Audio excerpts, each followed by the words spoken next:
Hello friends, welcome to MS Levi's kitchen.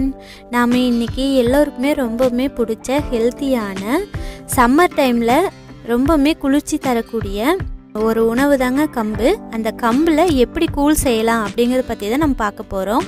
வீடியோக்குள்ள போறதுக்கு முன்னாடி நம்ம சேனலை சப்ஸ்கிரைப் பண்ணி வெச்சுக்கோங்க. பக்கத்துல இருக்க பெல் ஐகானையும் கிளிக் பண்ணி வெச்சுக்கோங்க.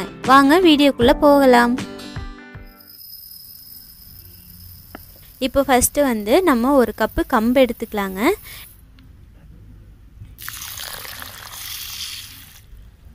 இந்த கம்பு வந்து நல்லா சுத்தமா கழுவி எடுத்துக்கலாம். கழுவி எடுத்துட்டு இதை வந்து ஒரு துணியில போட்டு இப்போ ஃபேன் காத்துலயோ இல்ல வெயில்லயோ ஒரு 1/2 an hour வெச்சா போதுங்க. அது நல்லா காஞ்சிரும்.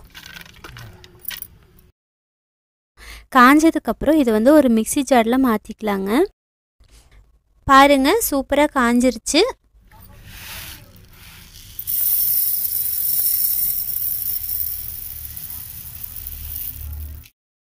இது மாதிரி நல்லா தருன்னு அரைச்சுக்கோங்க. ரொம்ப நைஸாவும் அரைக்க வேண்டாம், கூழ் நல்லா இருக்காது. இப்போ மண்பானை எடுத்து வச்சிருக்கோம். இதுக்கு வந்து தேவையான அளவு தண்ணி ஊத்திக்கலாங்க. அது நல்லா கொதியட்டும். இப்போ நம்ம அரைச்சு வச்ச கம்பு வந்து இந்த பவுல்ல போட்டுக்கலாங்க. போட்டுட்டு ஒரு 2 டம்ளர் தண்ணி ஊத்தி இதை வந்து கட்டி இல்லாம கரைச்சு எடுத்துக்கலாம். ஏன் இந்த மாதிரி கரைக்கிறோம்னா இது வந்து கட்டி கட்டியா இல்லாம கூழாட்ட வரதுக்காக தான் நம்ம இந்த மாதிரி பண்றோம். டைரக்டா மாவு போடும்போது அங்கங்க கட்டி கட்டியா இருக்குங்க, அதுக்காக தான். இப்போ தண்ணி நல்லா கொதிச்சதும் கல்லுப்பு தேவையான அளவு கல்லுப்பு போட்டுக்கலாங்க.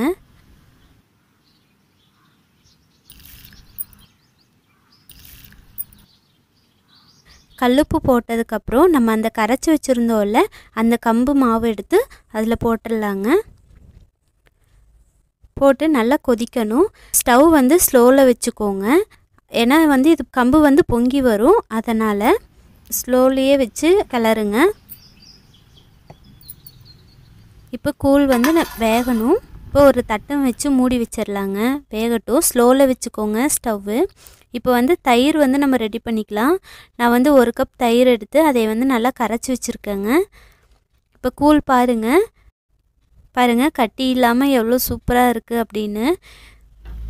இப்போது நல்லா வெந்துருச்சுங்க. கூழ் நல்லா வெந்ததுக்கப்புறம் இந்த தயிர் வந்து ஆட் பண்ணிக்கலாம். தயிர் வந்து கொஞ்சம் புளிச்ச தயிராக இருந்தால் இன்னும் சூப்பராக இருக்கும். அவ்வளோதாங்க, சூப்பராக கூழ் ரெடி ஆயிடுச்சு. தயிர் ஆட் பண்ணதுக்கப்புறம் 2 பெரிய வெங்காயம் வந்து பொடி பொடியாக கட் பண்ணி வச்சுக்கோங்க. அதில் கொஞ்சம் எடுத்து அதில் ஆட் பண்ணிக்கலாங்க. கூழில் நல்லா கலக்கி விட்டுறலாம். அப்புறம் நம்ம கூழ் குடிக்கும்போது அந்த பெரிய வெங்காயம் வந்து நீங்கள் கொஞ்சம் கொஞ்சமாக போட்டு குடிச்சிக்கோங்க. செம டேஸ்டியாக இருக்கும். அவ்வளோதான் ஃப்ரெண்ட்ஸ், கூழ் வந்து சூப்பராக ரெடி ஆயிடுச்சு. கடையில் கிடைக்கிற டேஸ்ட்லேயே நம்ம வீட்லேயே சூப்பராக செய்யலாங்க. இந்த மாதிரி செஞ்சு பாருங்கள், ட்ரை பண்ணி பாருங்கள். அவ்வளோதான் ஃப்ரெண்ட்ஸ், சூப்பராக கூழ் ரெடி ஆயிடுச்சு. கம்பில் வந்துட்டு நார்ச்சத்து விட்டமின்ஸ் எல்லாம் அதிகமாக இருக்குங்க. ரொம்பவுமே குளிர்ச்சி தரக்கூடிய கம்பு. இந்த மாதிரி சைடிஷ் வச்சு சாப்பிடுங்க, சூப்பராக இருக்கும்.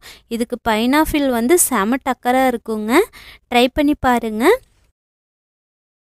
அவ்வளோதான் ஃப்ரெண்ட்ஸ், இந்த வீடியோ உங்களுக்கு பிடிச்சிருந்துச்சுன்னா நம்ம சேனலை லைக் பண்ணுங்கள், ஷேர் பண்ணுங்கள், மறக்காமல் சப்ஸ்கிரைப் பண்ணி வச்சுக்கோங்க. Thank you friends, bye. Thank you for வாட்சிங்.